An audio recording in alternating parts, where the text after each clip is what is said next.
Hej, det er mit kontor. Ja, det er min bil. Men det er så det kontor, jeg har. Og der har jeg lige lavet en ny ting, så det er lidt lettere at få ordentlig kaffe. Og det får man ved at stige ud af bilen. Så går man lige her om bag ved bilen. Og lukker bagklappen op.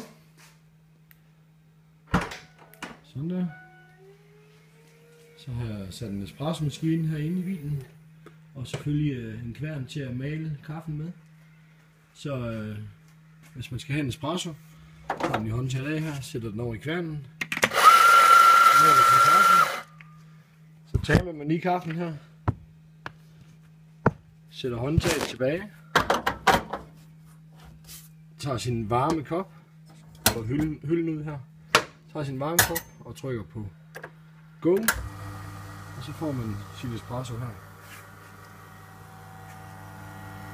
Så se her. Så det er lidt lettere at indstille kværne og så videre. Og selvfølgelig hvis der er nogen, der skal have te, så har vi det her.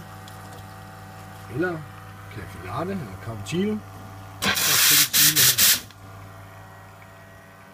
Så når kaffen har løbet de her cirka 28 sekunder, så ser vi lige, hvordan den ser ud. Den ser dejlig ud. Så tager vi den lige op, smager på den.